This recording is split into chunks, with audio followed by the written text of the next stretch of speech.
Hello, I'm Cindy Arenberg-Seltzer, President and CEO of the Children's Services Council of Broward County. Welcome to another edition of Future First, Focus on Broward's Children. As you can see, we're still in our virtual environment, but we hope to be back in the Beacon studios soon, and I hope you'll join us then. But meanwhile, our virtual programs are just as informative. And today, I'm excited to have a conversation about volunteerism. The COVID pandemic upended many of the support systems that thousands of families rely upon in Broward. Nonetheless, most organizations found a way to pivot and continue to provide services as needed. As the county's premier volunteer engagement agency, HandsOn Broward serves the local community who are seeking volunteers, as well as providing a trusted, experienced, and robust array of services for local community members who are looking to volunteer in a significant way. In 2020, HandsOn Broward quickly adjusted its business model by adding virtual services that were more conducive to the COVID environment, while still leading and supporting safe, in-person activities such as food distribution and PPE, collection and distribution. With support from over 120,000 volunteers. They also delivered toolboxes filled with activities for students and staff at 247 school sites across the district. Here to talk about the importance and impact of volunteerism are Zakiya Becca, HandsOn Broward Community Engagement Manager, Carolina Bosco, the Literacy Recruitment Manager at HandsOn Broward, and Stacy Kanas, a volunteer extraordinaire who since 2011 has been a project leader for the organization. Welcome to all of you. Thanks for being here. And thank you for all that you do. Zakiya, I'm going to start with you as the program manager. Tell us a little bit about, community engagement manager, excuse me. Tell us a little bit about HandsOn Broward and about what you do as the community engagement manager. Sure. So HandsOn Broward, we are, the best way to say it is we are all things volunteering in Broward County. So we have volunteer opportunities throughout the community to help serve various nonprofit agencies who need assistance or some extra support recruiting their volunteers. And we also, prior to the pandemic, had quite a few corporate volunteer opportunities as well, where we do customized days of service for corporate companies who are looking to give back to communities. And we also have other programs as well, whether that be the literacy program that Carolina helped spearhead and other programs just to make sure we're giving back to our community. Fantastic. Yes, the literacy program is one near and dear to our heart, of course, as CSC funds that initiative. Carolina, talk about the literacy initiative. And I'm sure there are a lot of people in the audience that are going to want to volunteer when they hear about this. For sure. So it's definitely near and dear to our hearts as well. It's something that is a super special opportunity for us as HandsOn Broward to be funded by Children's Services Council to do the work for the literacy in Broward County. So our literacy department focuses mainly in collaborating with CSC's Broward Reads Coalition, which is a group of people who been between cities and all the major heads that are doing things for education within Broward County, whether it is Broward County Public Schools, other nonprofits that are working for early childhood education.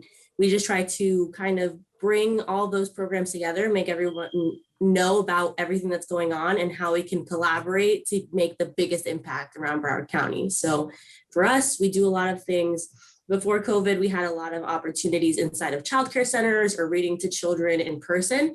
And, with COVID, we tried to kind of pivot that and provide virtual opportunities for volunteers, creating new projects, trying to make it as innovative and as still as fun as it is originally, because reading to children is always super fun. and getting them excited about education and excited about literacy is what we love to do. So that's what we're still trying to do, even through difficult times.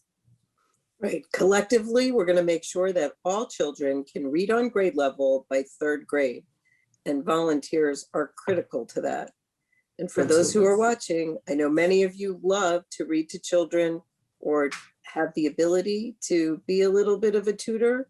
Know that HandsOn Broward provides you support and training on how to do that and can connect you so you don't have to make your own way to the place where you can do the most good. And Stacy, you have been taking advantage of that for 10 years, not only volunteering, but leading projects. Tell us about that. Well, thank you. Well, it's an honor and a pleasure to work with HandsOn Broward all these years, because we started volunteering as a family. At the time, my children were much younger. Now I have a junior in college and a junior in high school. So we do a lot of volunteering as a family. But the philosophy really in my world as far as volunteering is that we're all just a link in a very long chain, and everybody just does a small part to hopefully make that chain as strong as possible.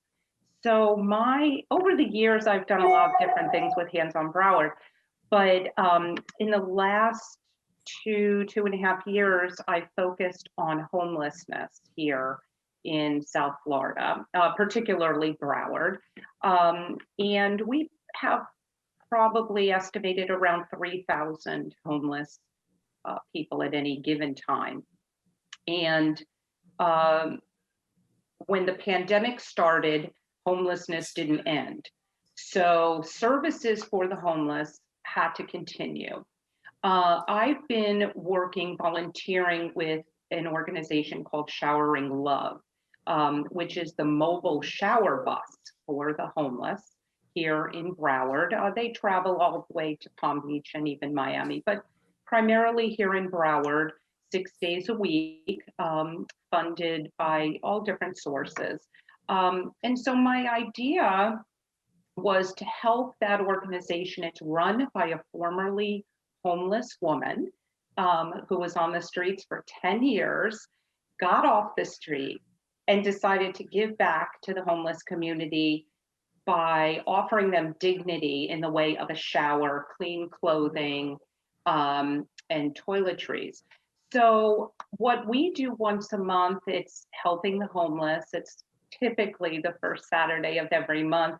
I gather volunteers through HandsOn Broward, and we go help sort donations. We help Jeannie, who's the CEO, just do whatever she needs to facilitate, so it takes some pressure off of her, but also lets volunteers who are interested in homelessness understand how someone who was homeless can get off the streets and the services that are really imperative to facilitate that. Beautiful. Clearly, the volunteering not only helps those who are receiving the services, but it seems pretty obvious it's giving back to you as well. Absolutely, absolutely. It's like I say, it's an honor to be able to serve the community and do it with others who we all work. We aren't retired. We all have time pressures, but these are just amazing people who find a few hours a month to focus on something bigger than them. Absolutely. Zakiya, as part of your role as community engagement manager, I know you are engaging both volunteers and looking for projects, right? So I am engaging volunteers, and I look for projects as far as with our community partners directly. So I am not the one who focuses on the various nonprofits, but when people like Children's Services Council have they're large events and they need volunteers, I am the one at the meeting to help understand exactly what their volunteer needs are so that I can give that information to the volunteers. Large events, the Children's Yes. Services Council? You mean like our back to school extravaganza? Yep. Can you talk a little bit about some of those volunteer activities? Because that's going to be coming up soon. Even though we have to do it differently again this year due to COVID, not our normal huge 4 extravaganzas, but actually a lot of diffuse ones. But in case there are people who want to volunteer, let them know how and what kinds of things they would get to do. Sure. So as far as large CSC events, the Back to School Extravaganza is probably one of my favorite events. It always seems a little bit scary during the time, but in hindsight, it is one of my favorites just because I get to see the impact in the community and how amazing it is for all of these organizations to get together. And so usually prior to the pandemic, so hopefully next year we can get back to this, we would have about 100 volunteers at each location working together for a common goal to make sure that the people in the community who don't have direct access to school supplies and even things like haircuts, uniforms, shoes, just to get started with their school year. The volunteers help make sure that these services run smoothly. So when we're giving out those backpacks to the students and their families, when we're giving out those shoes, we make sure that it runs very smoothly. We make sure that they're having a great experience, that it's as little stress as possible, just to make sure that they know that we're there to support them. It's not just a charity, it's to make sure that they are able to be successful throughout the school year. So it's really important for volunteers to be excited about that event specifically, because we want it to be as positive and uplifting as possible for those we're serving. And you do. I mean, it is amazing. For those watching who haven't heard about this before, we have traditionally served 8,000 or 9,000 young people at 4 locations. So it's thousands of people coming through in the morning, getting a backpack, getting the backpack in a color of their choice. Yes. No wild things, your basic colors, but nevertheless, they get to have a little bit of autonomy and pick the color that they want. And then they get their uniforms and they can get books and they get shoes also, which the volunteers help them pick out the right shoes that fit their feet, sneakers. I mean, it's so wonderful. And your volunteers, they're joyous, they're happy. And when you see the looks on the faces of the kids when they're walking out with their new backpack, it's a beautiful thing. It's a beautiful thing to see. It really is. It's definitely an event that I miss, because it is definitely the best impact I get to see every year. While there's a lot of things that we do throughout the year as our various projects we have listed on our opportunity calendar on our website, that is the one that I'm always at.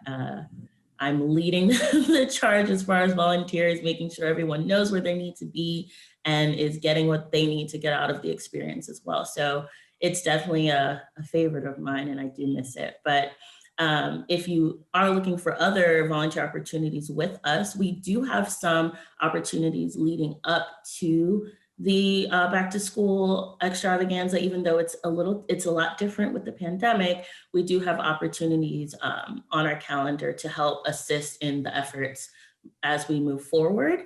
And we do have other opportunities like Showering Love that Stacy mentioned, and other opportunities with homelessness. We have opportunities with serving animal shelters. We have other opportunities that you can do from home if you're still not comfortable getting out there in the community. We have our do-it-yourself volunteer opportunities, which is really exciting. And the website address? The website is handsonbroward.org. If you want to get to directly to the calendar, you can do handsonbroward.org/calendar, and I'll show you the calendar. And you have freedom to explore the calendar all you want until you're ready to sign up for something. And once you're ready to sign up, you click a sign up button or an express interest button and you get started. Try to keep it very simple and easy. I have experienced that myself and been part of, as my child, for those of you out there who have children who need volunteer hours, you do that, and they have great, Zakiya has managed us through many a project. We've painted barrels at the airport or the port, not the Port airport, Authority. Port Authority. Yeah, we've done all kinds of, worked in a garden. So there's many, many opportunities. Carolina, I got to turn to you for one of my other favorites, our Read for the Record, which is always a big hit. Oh, amazing. Things that need lots and lots and lots of volunteers. Talk about that, please. For sure. So just like Zakiya, I think that the Read for the Record is one of my favorites just because I see that direct impact. And we always get such fantastic reviews. So for whoever doesn't know what Read for the Record is, we collectively all throughout the nation, we all read on one day, one particular book that was chosen by Jumpstart. And this year, I believe our book is going to be Amy Wu and the Magic Dragon. So it's going to be a little bit about Asian culture, about dragons, very interesting book. And last year it was about like 2 Hispanic girls. And that was such a beautiful story too. So they're always really inclusive, beautiful stories that we're reading. It's not just, a boring old book. They're always really beautifully curated, chosen books that are so meaningful and impactful for our community and the students in our community, being so diverse in Broward County. And we usually we all collectively get together. There's all of Broward County public schools and lots and lots, hundreds. This past year, I believe it was 200 childcare centers that participated as well. And we get hundreds, almost, I think last year we got over 1,000 volunteers that participated. We all get up nice and early and read the same collective story all at the same time, connecting everybody to classrooms. And this year was a little bit different. This past year with the pandemic, we did everything virtually, which was a big challenge, trying to get all the teachers on the same page, making sure nobody had any connectivity issues and anything like that. But usually we're inside the classroom reading in person, and each child that you read to gets to take home that same book that you read. So then they get to share it with siblings or other family members. They keep reading it and keep getting excited over this book, and they get to build their home library, which is what we also want to do. Make sure that kids have these books in their homes to reread and read as much as they want, pass them on to younger siblings. So it's a really beautiful opportunity that we get to share in recruiting volunteers for this. Of course, I love everything that we do, but being in a classroom with a whole 24-year-olds or 5-year-olds and seeing their faces light up as you read, don't be scared. You can read. If you can read, you can do this. You'll get assigned to a school. You'll get some tips on reading in an engaging fashion, and it just feels good. And once you get hooked, then you can sign up for more regular volunteering in literacy. Volunteers are always so frightened and they always want tips on how to read. But once they do it one time, they're hooked, and they're always coming back for this opportunity in specific because it is truly so much fun. I was just going to say, I would say one of the great things about it being virtual is being able to get others who aren't even in our community involved who might be interested. I know last year I was able to get my dad involved, and he's all the way in New Jersey, and he was very excited. He practiced multiple times reading the book, and he was so nervous, but really enjoyed it. So it's a great opportunity for sure. Excellent. And Stacy, as a project lead, shifting a little bit, because speaking of things that frighten people, the idea of being a project leader may be a little scary for folks. So can you talk a little bit about what that means and why you decided to step up in that role? Oh, sure. Well, this happened a long time ago. I don't know what the training is now, but when we did it, I did it actually with my daughter, who was about 14 at the time. We both became project leaders, and we went to a little seminar about it. It was exciting to me because I guess I'm an A personality type. I like to come up with my own things. So I figured, okay, how can I come up with my own projects? I guess I have to be a project leader, but it's a fabulous opportunity for anyone who has, you don't have to have an interest in just one particular type of organization. It just opens it up, and it also allows it allows HandsOn Broward more, they have more folks to choose from when they want to have a project. And a project leader is important because you're the person on site. You don't have to come up with the project. I did with the homeless, with Showering Love, because I saw that there was a need there. But there are existing projects that they need a project leader, someone who's on site. You're the conduit between HandsOn Broward and the project itself. Nothing to be scared of. It's fabulous. And when you were talking about some of the projects in the past, like the painting of the barrels at the port, we did that 2 years in a row and loved it. And you know, the pandemic, of course, changed the dynamic about volunteering, but even my project had to be put sort of on hold for a while. But then once people started getting vaccinated, we said, okay, this is an outdoor project. A lot of projects are outdoors, which is what we took part in for many years, you know, helping to paint, helping to plant, filling backpacks with books, just whatever. So yes, it's just been a great, great opportunity. And if anyone is skeptical, look at the calendar, because yeah, there's so many wonderful opportunities. And you know, like I said, it's not a full-time job. It could be just a couple hours a month, but it makes you feel so good in this stressful world to volunteer a couple of hours to just get yourself out of everything else. Yeah, it's really easy to get into a funk when you look at, you know, many of the bad things that are happening, and you can think there are only bad Right. people in the world. But volunteerism shows you, especially being with other people who are giving back, feels so good. You feel good about them, and the people that you're interacting with gives you a whole different view. You know, when I think about you and the homeless families, you can have such a bad image. You know, people can categorize homeless people in a pejorative way.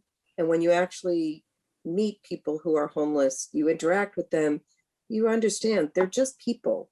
They're just people who hit bad times. Exactly. And one other thing I wanted to mention, which of course we all are in agreement about, is if you have the opportunity to get your children involved in volunteerism, do it when they're young, because by the time they're in high school, I can tell you this from firsthand experience, seeing the kids who just want their service hours, they're not as invested in giving back to the community as children who are younger. And I will just very, very quickly, Showering Love, and I had HandsOn involved in this for Thanksgiving for 2020. There was a young boy, really, who has such a volunteer spirit, and he raised all of this money, and we all came together and put Thanksgiving baskets together for the homeless. This was conceived, money raised by a middle schooler. So it is such an important foundation, I think, for children to get involved when they're young, because they bring that up into their adult life. I can't believe how fast this time passed. We have only a couple minutes left, and it is a really important point that children of all ages can participate, and there are appropriate activities for children of all ages. Correct. So any last thoughts in the last minute? I would say that one of the things we're pushing the most, especially during the pandemic and with those needing service hours and being able to engage the younger kids, our do-it-yourself projects or what we call DIY projects are a really big help to the organizations that we serve. And we do about 2 to 3 projects a month. Just to have an activity that you can do at home, you drop it off at the office, and it benefits various organizations in the community. So those are really great ways to get involved as well. If you feel like you don't have enough time, and you need to spread that time out between a bunch of different days, that's definitely a good opportunity to choose. And when it comes to middle and early high schoolers, if you're shy and you're worried about being with other people, another Yep. good thing to do. Yes. And I just want to give you one last chance for a plug on feeding programs, because I know that's Sure. still a big issue. Anything you want to say about that? Yes, we actually have programs daily that are feeding and serving the not just the homeless, but those who are food insecure, who don't have certain meals that they need throughout the day. We have various opportunities every single day, Sunday to Saturday, that is doing some sort of feeding opportunity. So if you're having trouble looking for that, don't worry. I'm sure you will find something, because when I say there's something every day to serve some sort of feeding need, there's something every day on that calendar. Fantastic. Thank you all. I so also want to plug real quick, if anybody is interested in literacy opportunities, our Literacy League actually hosts bi-weekly meetings. So our next meeting will be on the 29th, and you can sign up through the calendar. We talk just like this, an informal conversation about all of the opportunities that are currently occurring and that are coming up in the future regarding literacy and early childhood education. fantastic. Thank you all so much. It's been really informative. If you want to volunteer, if you have a company that needs volunteers, you're a nonprofit, or you're looking for a corporate event, reach out to HandsOn Broward. They are your one-stop shop when it comes to volunteerism, even during COVID. I want to thank Zakiya Becca, Carolina Bosco, and Stacy Kanas from HandsOn Broward for positively impacting our community through volunteerism every day. I've been your host, Cindy Arenberg-Seltzer. For this or any other episode of Future First, focus on Broward's children, go to our website, cscbroward.org, where you can access our YouTube channel, follow us on social media, and remember to join us next time on Future First, focus on Broward's children.